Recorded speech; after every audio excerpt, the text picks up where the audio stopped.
I'm running for the leadership of the Progressive Conservative Party of Alberta because I love this place. So am I intimidated? No, not at all. Is this going to be a big challenge? You bet it is. Welcome to a special edition of Inside Politics. I'm joined with Don Braid, Calgary Herald's political columnist. Don, this is a special edition because we're just focusing on the PC leadership race. Within 24 hours, we saw two new candidates officially jump into the race and have their launch. First of all was Jim Prentice, who had a splashy campaign launch in Edmonton and then came down to Calgary and did the same thing. Plenty of pizzazz, plenty of supporters. Earn your trust and your support. But what I ask for first and foremost today is for your help and for your support. The best is yet to come. Thank you, ladies and gentlemen. Thank you for your support, and thank you for Alberta.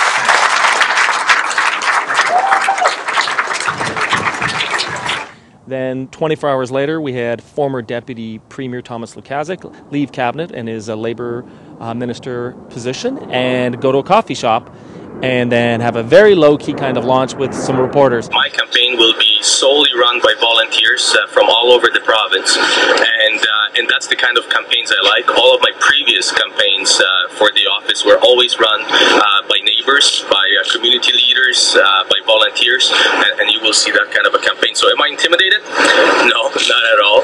Is this going to be a big challenge? You bet it is, but that's what drives me. I really enjoy that kind of a challenge. A study in contrasts. It sure was. Jim Prentice has obviously got the bulk of the establishment of the PC party with him. He's got 50 endorsements, or maybe even more by now, including some people who are close to Lukaszuk personally. The weight of the caucus is pressing Jim Prentice up, exactly as it did with the leading candidates in 2006 and 2011. None of it means a win. That's the history of this party, but he certainly has very much the early lead. I'm Chris Farquhar with Inside Politics, and we're here with Jim Prentice, who has just launched his campaign. Jim, thanks for joining us. Thank you. Nice to be with you. 2010, you left politics, and at the time you told the Herald you were closing the door on a political life. And that quote, you'd done your tour of duty. What's changed to bring you back in? Well, it's a second tour of duty. I mean, as I said earlier today when I spoke, I love this place, and I'm not prepared to sit back while we struggle in terms of government. And I intend to I put my name forward. I believe that what the province needs is leadership. It needs very focused vision, which I spoke about today and I'll speak about in the days ahead. And at the end of the day, I've decided that accepting that responsibility, which I see as an obligation, is more important to me than anything else. You spoke about the end of entitlements and reestablishing the broken bond of trust with party members and with all Albertans. And I'm wondering, do you think after 43 years, has the party lost its way? I think that in terms of what we have seen over the past period of time, there has been a breach in terms of the relationship between the voters, the public, and the government. I intend to repair that. I'm going forward. I'm not looking behind. But I know from what I hear from Albertans, they want to see a government that governs for Albertans. They want a government that is transparent, one that does not have the kinds of entitlements that have made people, myself included, very angry. And so I spoke to some of those today, the end of sweetheart contracts for political staff, the end of these sweetheart lobby arrangements where people can work for the government one day, lobby the government the next day, the end of sole source contracts.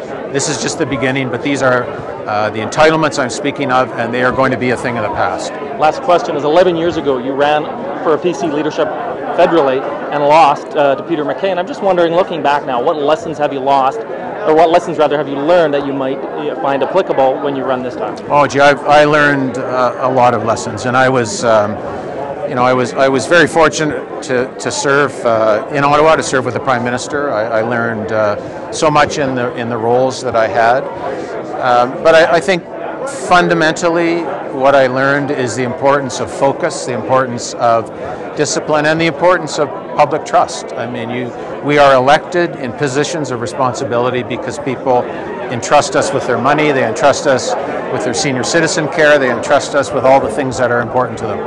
And that's an important position, and we are servants of the people when we do that. And anybody who doesn't know that doesn't have a place in my government, period. When we talked about the contrast, though, what I was really struck by in this was the fact that it was obviously a very scripted launch for Mr. Prentice. He came in with 5 priorities. He had a speech that he hit all the points on, and then he obviously spoke briefly to the media. And I thought it was a very well orchestrated campaign. But is there a risk of maybe him being too orchestrated and trying to have a launch? I thought Mr. Prentice was maybe a little rusty. He's been out of it for 4 years, and it was highly scripted. He's a planner. He likes to do things that way, I think.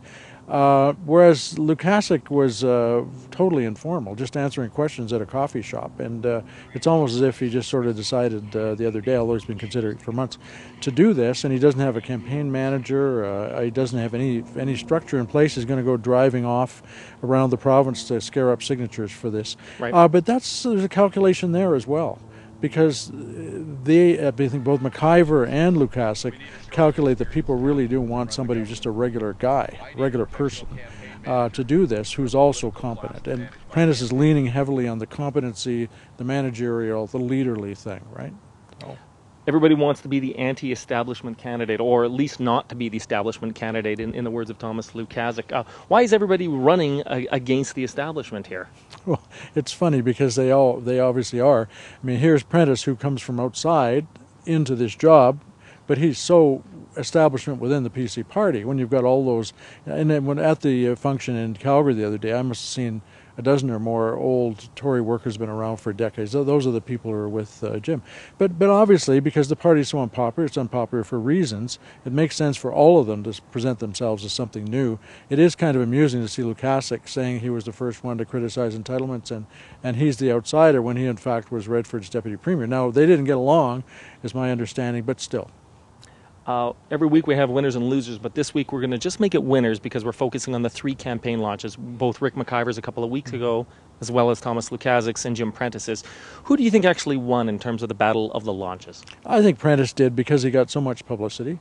That was the plan. They did a very careful build-up, so they knew that when they did roll out, everybody was going to be there. All the media were going to be there. They got lots of TV time. So he clearly is the early winner. If there was a vote of the party today, he'd probably win 70–80% of the vote. However, it's 5 months away, and I would never predict a winner off the first week of a Tory race, that's for sure. Well, Don, I'm going to agree with you again. I thought that the Prentice campaign did what they needed to do. But as you point out, we saw with Jim Dinning in 2006, and we saw with Gary Marr in 2011, a great launch doesn't mean that you necessarily are the one who wins. So I guess we'll see what happens by September. You never know what the hell they're going to do next. I will take nothing for granted in this race. I will run as though I am 4 votes behind from beginning to end.